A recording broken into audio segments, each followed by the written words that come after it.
grand plaisir de nous retrouver. Sangoya Congo, rumeur de Kinshasa. Merci beaucoup Naransi. Je suis équipe technique Yamakasi. Merci beaucoup Nabino Bolanda Bisso. En tout cas, chaque jour, besoin d'émission 20 fois. Moi, ça me plaît énormément et ça me motive de venir ici, de travailler pour vous, de servir la nation. Aujourd'hui, il y a un sujet qu'on a je pense que ça va faire 20-30 minutes pour que vous compreniez ce qui se passe et ce qui s'est passé même dans ces pays. Au-delà même, il y a Makambo, il y a révélation, il y a l'infoka ou Mokonzamboka, parce que Batubazo Kansaloko là, Mokonzamboka, Azana Sima, Azapena Sima na Kop, il y a exploitation minière illicite, Mokonzamboka, Azana Sima, te Pambate, Mokonzamboka, Yemokonde autorisé qui puis Atinda qui a l'infoka, na balbe ayuma ba kende ba identifié, minwana ya mabe, et si kanyo so ba chinois, na ba américain, batuantu ba sa exploitation minière illicite. Mais au-delà de ça, il y a un sujet très important à faire, il y a des ports illégaux. Un sujet très important, il y a des ports illégaux. C'est pour ça que je me dis que il y a beaucoup de choses parce que au Basala na mboka oyo et mikina qui mutema mabe. Donc ce n'est pas les Congolais mutua sala mutema mabe, mais Congolais comment entretenir mutema mabe. Donc Congolais pena zora soin ya mutema mabe, asokola mutema mabe, amelisango ba miliki alié sakango abongiselango mbeto abongiselango chambre Congolais pone mutema mabe ko la libandate. Eza makambu bandeko na biso wana ya régime passé basali. Kabila et sa bande. Comment expliquer plus de 13 ports illégaux?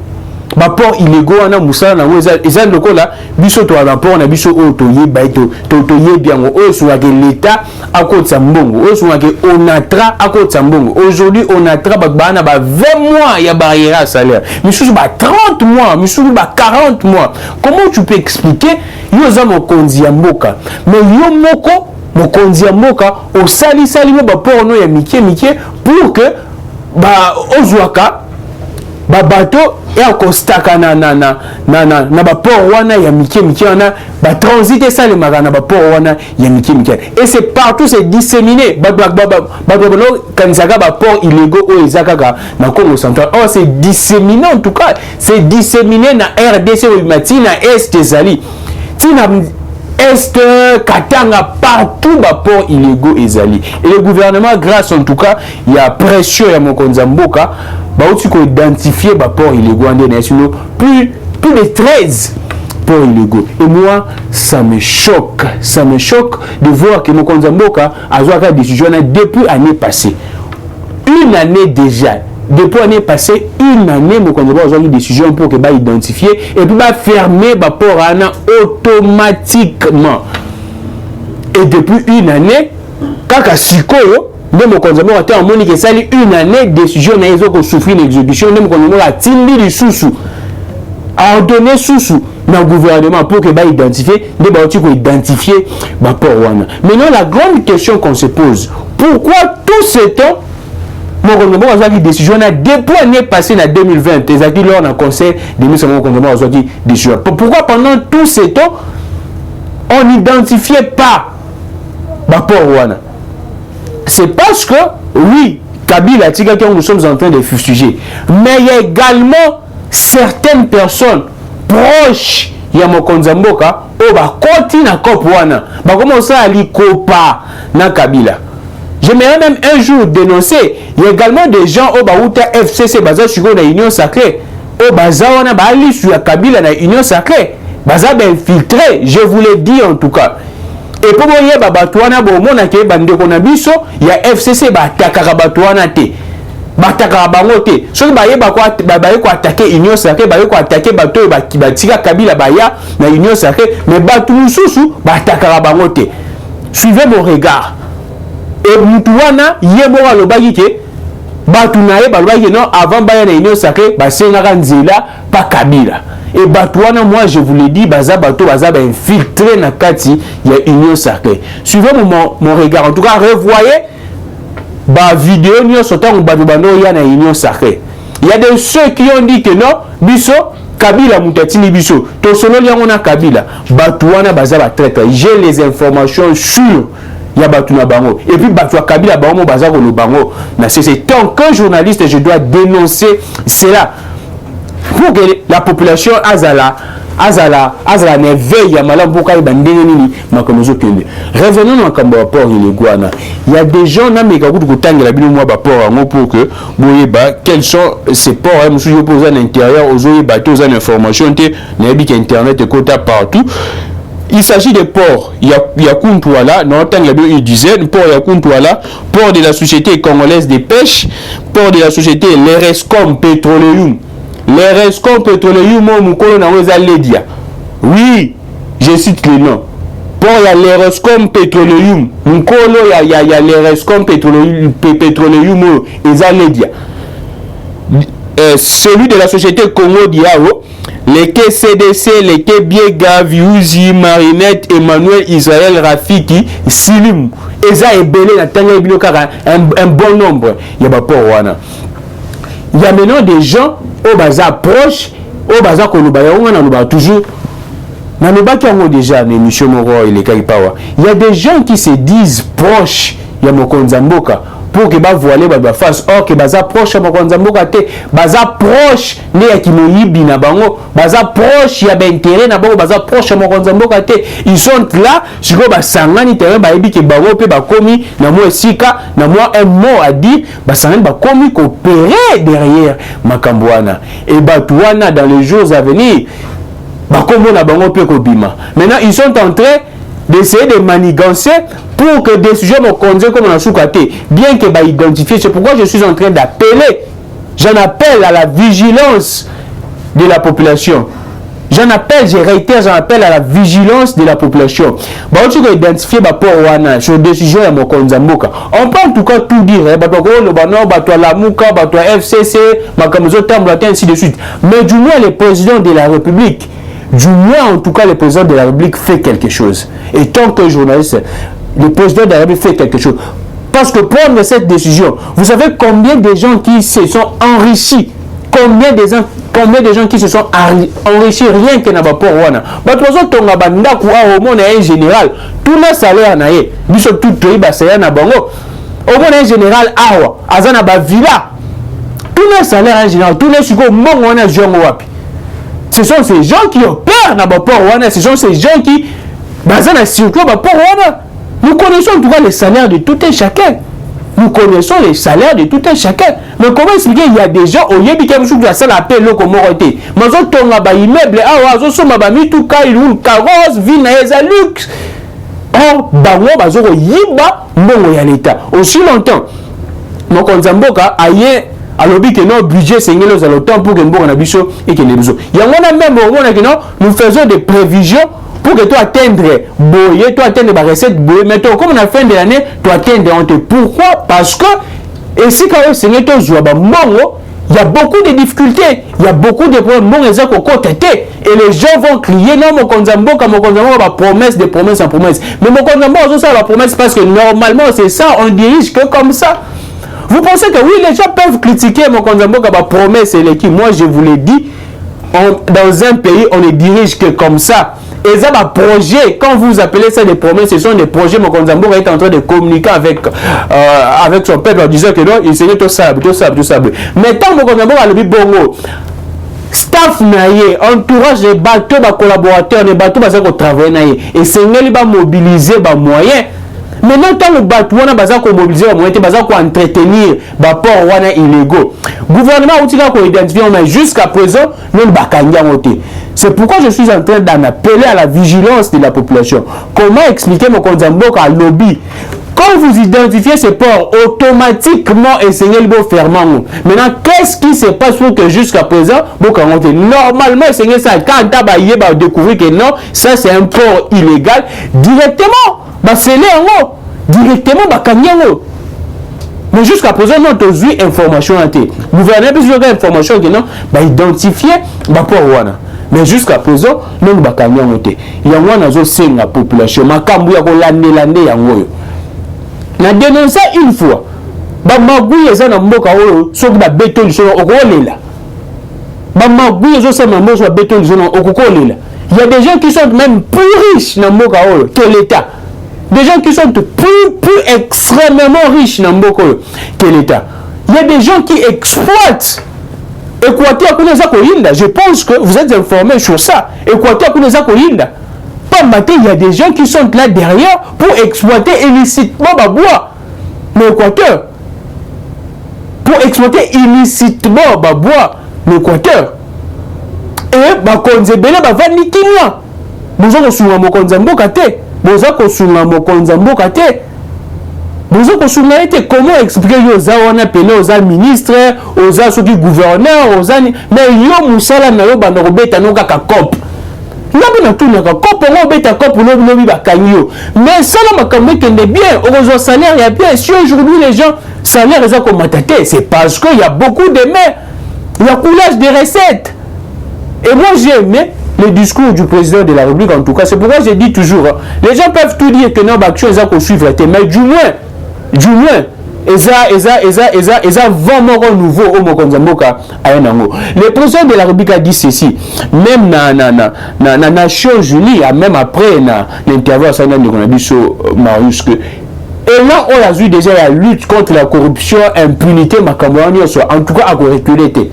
C'est pourquoi je suis en train de demander même au Mokonzamboka à frapper dur à bananon entourage naé parce qu'il ne pourrait pas aller et si quand au bouzo ba nezo salema so ba ina ko frapper l'entourage n'a été parce que ba tona ba la bouzo ba ils sont protégés par son entourage, ils sont protégés par comment expliquer que nous les journalistes nous avons cette information, la société civile dénonce même cette exploitation illicite même illégale, il y a ba bois l'Équateur. Mais jusqu'à présent aucune décision et cette exploitation continue jusqu'à présent. Moi quand on dit décision ba kanga ba mine wana nyoso. Jusqu'à présent, je vous dis, jusqu'à présent, ministre il y a mis dans la ligne. Conférence, on a vu, on a parlé, mais jusqu'à présent, est-ce que la question déjà que non, les Chinois tel, Bakangi Bango expulsé Bango, oh, mon consommeur a servi d'expulser Bango. Mon consommeur a demandé dans le conseil de ministre d'expulser Bango. Est-ce que tout le monde a dit que non, les Chinois, oh, on a expulsé Bango. Déjà, tout le monde y a je me demande quel genre de collaborateurs il y a un qu'on frapper sérieusement. Ce qui est remaniement même le gouvernement qu'on sait mais c'est les salmes parce que ce qui se passe il n'y a aucun changement même avec le gouvernement il y a Ilukamba. Si le gouvernement il Ilukamba les gens bloqués mais cette fois-ci les gens bah ça a Tinika Chakal. Mon commandant appelle sur ordre, c'est le quoi avec exécutant, mais va vendre les dossiers. Soit Monica, mon commandant également beaucoup de choses à faire. Actuellement, il est le président de l'Union africaine à la Magambo Afrique. Samedi, déjà, mon commandant a Kenya, na Brazza, na Oyo. Et ce gens-là profitent maintenant, comme ça, n'a besoin de mon commandant. Mon commandant a eu une décision de frapper, d'expulser même ces Chinois. Ces Chinois, ces Américains, tous ces gens-là, l'a si bien dit d'expulser tous ces gens au bas de cette exploitation minière illicite. Mais jusqu'à présent, l'exception, attends l'image de mon côté, qui a mis le mot son là, attends l'information exacte. Attends l'information exacte. Attends l'information exacte. Que non, mis le mot son là, Bakangi, Bakangi, jusqu'à présent. Et on a toujours la paix banquette à IGF. Toujours la banquette à IGF. Concernant Makambo, il y a Jekami Nouana. Toujours c'est la banquette à IGF. Il y a un autre senga bandougounanga congolais. Bino tout précieux Seigneur Toti Kamote. C'est pourquoi même moi j'apprécie le comportement de mon abisso il y a eu des pèses. Bango ne bazara na courage wana ba combattant ainsi de suite. Ceux qui bango babimi en tout cas il y a un effet très positif, J'en appelle parce que mon konzamboka a rejoint bon tabu kango na nzete. Soka sali planche à billets, dollar et combattant, l'eau comme à passi. Mon gouvernement ne peut pas faire ça. Mon gouvernement a rejoint kaka mbongo à travers fisc, à travers ma porte à Bichot. Comment expliquer que Bichot va connaître qui pénal dossier jusqu'à présent? Jusqu'à présent, le gouvernement va identifier, mais va faire non, mais tu vas ni pékinia. Nous, quand on a rejoint mbongo wapi pour que gratuité enseignement.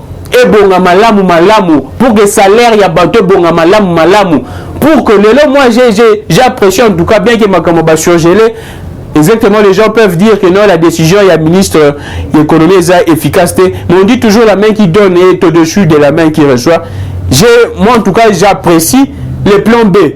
Biso Batutoye, Bimo Makambo projet, on dit toujours que quand tu as un plan A, il faut s'appeler un plan B. Les plans B, il y a on a déjà bandi, Basali commande, il y a 27 300 tonnes, je pense. Il y a Bachenchar. Et c'est pourquoi même, comment est-ce que même le gouvernement pourrait même faire face à l'importateur? On peut dire que non, imposer, mais le gouvernement, quand on a beau côté, ce sont que non, vous nous imposez, et puis biso de venir ici, on a biso. Imposition sur Gawapi, décret sur Gawapi. Ce que le gouvernement doit faire, c'est d'importer lui-même, c'est d'importer ou soit acheter des bateaux de pêche. Maintenant, on a reçu l'achat de bateaux de pêche à Rozongawapi. Ce que ça, quand on a 13 ports illégaux, jusqu'à présent, on est calamité. Moi, je suis venu dénoncer cela. Le président a dit fermer ces ports. Et non identifier simplement ces ports. Vous identifiez ces ports, oui, vos pécibitions. Mais fermer ces ports. Fermer ces ports, en tout cas, c'est clair. La décision du chef de l'État est claire. Après, tu as port, ils continuent à coopérer, et puis ainsi de suite, on va battre. Tu as un cercle très vicieux. Toujours aussi longtemps, tu as 2 ans, il y a mandat à mon Konzamboka. 2 ans. Même un conseiller en matière stratégique, quelles sont les stratégies, les bonnes stratégies que vous proposez au chef de l'État? Même dans la mesure d'application, il y a des décisions. Quand vous voyez, vous constatez que les décisions du président de la République sont bafouées. Que faites-vous? Même pour me bêler, que faites-vous? Moi, je me plains en tout cas. Il y a des parents aujourd'hui. Qu'est-ce que le président de la République pourrait dire dans le Natra? Qu'il souffrait depuis Kabila, avec tout ce qu'on sait, tout ce qu'on sait, l'autre aussi c'est qui? Moukoko Samba. Tout ce que l'on sait dans Makambu, aujourd'hui ça continue. Moi j'ai des frères là-bas, j'ai des mamans là-bas, j'ai des papas là-bas qui souffrent. Et c'est vraiment une bonne partie des Congolais, une bonne partie des compatriotes. Qu'est-ce que le président va tenir comme discours? Nabatouana. Aussi longtemps, nous avons une décision salvatrice et salutaire pour Nabango. Qu'on ferme tous ces ports. Mais jusqu'à présent, vous identifiez et vous laissez comme ça. Vous pensez maintenant quoi? C'est comme ça que ça se passe dans ces pays. Quand on identifie comme ça, on a identifié tel port. On connaît comment est-ce que le jeu fonctionne dans ces pays. Vous pensez que dans la vérité, on connaît comment est-ce que les choses fonctionnent dans ces pays. Tant de dénoncer, on peut identifier X, Y, Z. Si vous avez il y a le chantage. Pour que l'État directement. On sait comment est-ce que ça se passe. Quand on dit fermer, vous allez là-bas, vous découvrez qu'il y a tel port et c'est le Kangango. Et non, on a à fermer. À fermer, c'est quand on n'a pas encore identifié. Mais quand on identifie, c'est de fermer directement. C'est quel pays où l'autorité va identifier et puis on ne ferme pas. On ne ferme pas. Même une minute à Pamba, mais c'est des pertes énormes pour la République. Si vous ne savez pas, une minute à Pamba, on a des eaux fonctionner, vous identifiez, on va fermer. Une minute à Pamba, ne va pas fonctionner. C'est de la perte énorme pour la République. De la perte énorme. Aujourd'hui, avec déjà avancé, il y a des recettes au Salema. Et ce que on a un budget à 15 milliards. En tout cas, on a un budget à 15 milliards. Quand les professeurs nous ont dit que nous avons plus de 15 milliards chaque année, et ça, vous allez volatiliser. Donc 15 milliards, ça, mais c'est dans un budget, il y a 4 milliards, 3 milliards. Donc si on prend les 15 milliards plus les 3 milliards, il y a 18 milliards. Donc on pourra en tout cas atteindre même 20 milliards. 20 milliards, on va payer belé. Toujours tendre Bangola. Et puis le social va bien marcher. Les Congolais ne vont plus aller à l'extérieur, souffrir comme on les voit. Les cas de notre étudiant qui souffre jusqu'à présent. Les cas de cet étudiant qui souffre. J'aimerais également aborder cette question et ce sujet parce que ça me fait très mal de voir que pas plus tard que l'étudiant a coupé la haine douana n'a souciat même à Abisso n'a bon Abisso. Et moi je suis en train même d'interpeller le gouvernement Samaloukonde. Je ne vois pas l'efficacité du ministère, il y a un ministre des Affaires étrangères. Je ne vois pas son efficacité. C'est un vieux que je respecte beaucoup, intelligent. Je pense que c'est un problème, il y a lecture, même il y a intelligence. C'est un problème, je crois, il y a lecture, même il y a intelligence, il y a le vieux.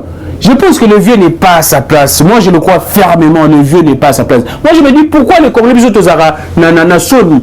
Mais vieux, tu as vu que surtout que la production parlementaire, il n'y a pas match. Mais vieux, le bas carrément que non, apparemment, parce que moi, je ne peux pas, on ne sent pas les ministres s'impliquer. Les gens peuvent dire que non, en tout cas, non, président de la République, alors ça la ombre, na fonction na prérogative, il y a ministère, il y a affaires étrangères. En tout cas, je ne pense pas que c'est le cas. Donc, on a que président, le ministre doit aussi faire sa part. Donc, le président doit aller maintenant, ou soit te convoquer, que le président convoque l'ambassadeur, il y a Belgique. Je ne sais pas. Mais c'est le ministre qui doit le faire. Quand le président ne le fait pas, le ministre ne le fait pas. Alors, pourquoi vous dites que le président est en train d'empiéter aux prérogatives, il y a ministère, il y a affaires étrangères? Je ne pense pas en tout cas. Le président de la République ne le fait pas. Mais non, que le ministre le fasse alors. Que le ministre le fasse. Je ne peux pas comprendre cet étudiant. Moi, ça me fait... Et ça n'a pas su comment les Congolais sont inhibités, sont cauchardisés, sont ridiculisés, humiliés même. Humiliés. Le président l'a dit clairement. Le président a condamné. Actuellement dans le conseil des ministres, parfois besoin d'informations. Le président a condamné cet acte. Mais qu'est-ce que fait le ministère de la Finance jusqu'à présent? On joue déjà bénédiction au Konzamboka. Mais pas cette anecdote avec non. Nous sommes tout au début. Comment est-ce que les choses se passent? Moi, quand on a la terre, on a Abimara, ça affichera toujours. Non. Ce n'est pas stratégique. Ce n'est pas même ça la bonne diplomatie. Moi, on ne peut pas en tout cas s'afficher à tout moment. Comme au Konzamboka a sali réunion au conseil de ministre, je ne suis pas d'accord. Mais yo, ministre des Affaires étrangères, on joue déjà avant le cutus. Mais agis au nom du président de la République. C'est comme ça même que on a besoin de Sankara Basala, la merveille, ma porte-parole. On n'a jamais eu Rabima pour dénoncer les Gamobwe. Et la porte-parole de Moussala Makambouana. Et c'est la même chose dans un État. Le président ne doit pas s'afficher.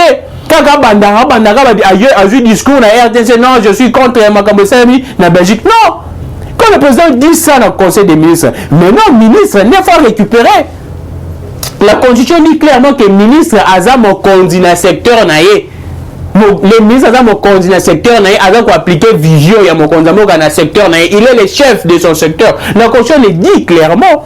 Le président ne peut pas empiéter en tout cas. Non, en tout cas, on doit avoir une diplomatie également agissante dans le ministère des Affaires étrangères. Moi, je ne peux pas comprendre. Étudiant la Bissoana, na Ibanji ke boye bilisoloana.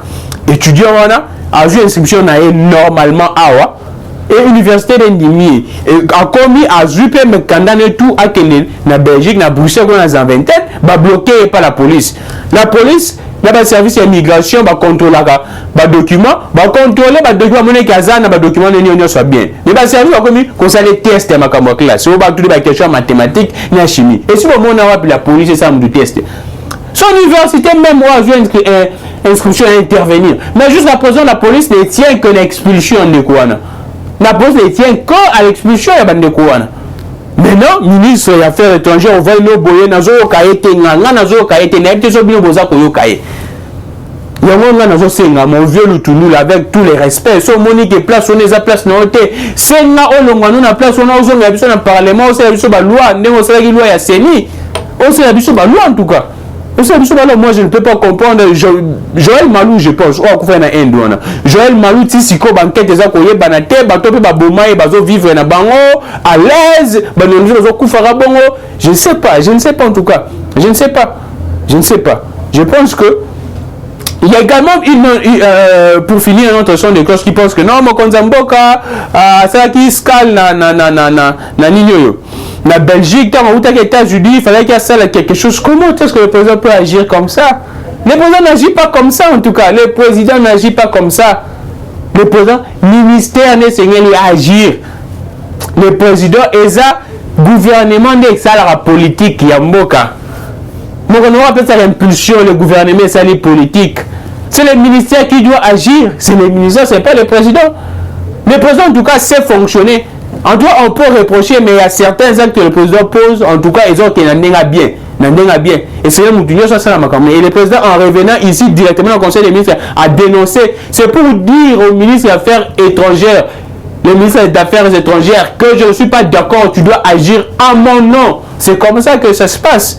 Je pense qu'on se limite là pour aujourd'hui, mais je dois revenir également pour Makambu Yassini parce que jusque-là, mon amour a l'accès monté ma malade, mon aïe, bah, si bango 72 heures, mais apparemment il y a des gens qui ne sont pas toujours de bonne foi et l'on réseau ça n'a pas si n'a pas père spirituel, ça me choque en tout cas, ça me choque. Le président n'a pas besoin. Il y a Obino Bozo Kanissa, soit comme président, il y a Sénande à rassurer, il y a Séné plutôt à rassurer. Réélection, non, c'est faux. Le président a besoin que son gouvernement puisse faire bien les choses. C'est ce que le président a besoin. Le président n'a pas besoin, il y a choix, Bino Bozo Kanissa, soit qui tcheye, mon gouvernement, c'est bien abisso. C'est pas ça, le président n'a pas besoin de ça en tout cas. Félix Antoine Tshisekedi a légalé président en 2018 avec la CENI de Corneille Nangaa. Avec la CENI de Corneille Nangaa. C'est parce que Kabila n'avait pas un bilan. Et puis surtout, tu as dit Corneille Nangaa. Mpanza tendance à Zaki Nango. Puis surtout, tu as dit.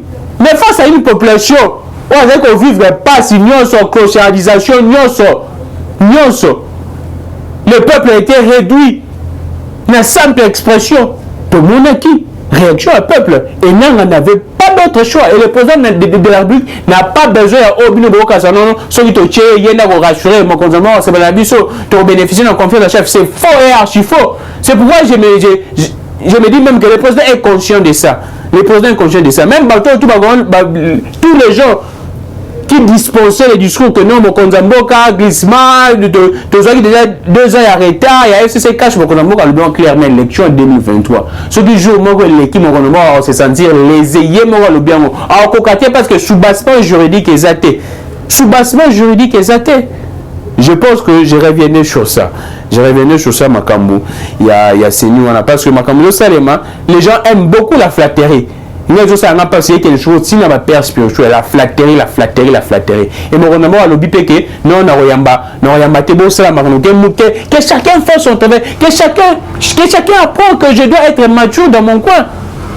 C'est la seule chose en tout cas. C'en est fini pour aujourd'hui. Je suis Gaming les gars. Nous avons vraiment quand on Séni on a bien. Nous avons bien que le Dieu de toutes les inspirations continue de nous inspirer et de vous inspirer également. Je suis Gaming les gars. Merci beaucoup.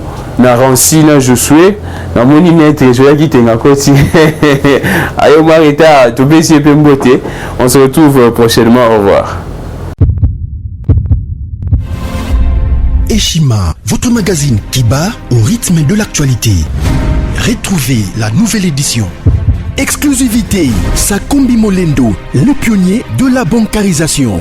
Le ministre des Affaires foncières a signé le 3 juin 2021 avec son collègue des Finances l'arrêté interministériel portant bancarisation des opérations foncières et immobilières supérieures ou égales à $10 000 américains. Une première en RDC concrétisée par celui qui fait figure de porte-étendard de la numérisation et de la sécurisation des titres fonciers. Aimé Sakombi Molendo est de plein pied dans la matérialisation de sa politique qui suit la vision du chef de l'État, Félix Antoine Tshisekedi, celle de faire du numérique un levier d'intégration, de croissance économique et de progrès social. Nation, gouvernement des Warriors, bilan de gestion des 100 premiers jours du gouvernement Samalou Kondé. SONAS, le DG Lucien Boniemé Ekofo présente un bilan largement positif pour les grandes réalisations du premier semestre 2021.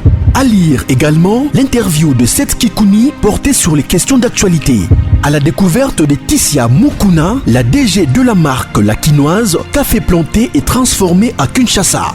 Interview exclusive de Richard Ilunga, DG de l'ONIP, qui confirme l'identification de la population congolaise avant les élections 2023. Un an de patrouille financière, les audits de l'IGF mettent à l'écart les mandataires impliqués dans la mauvaise gestion des deniers publics grâce à Jules Alinguete, inspecteur général des finances, chef de service. Une analyse sur les coups d'État en Afrique et leurs conséquences. Retrouvez l'intégralité du magazine Eshima dans les kiosques. Eshima Magazine, un nouveau standard d'information.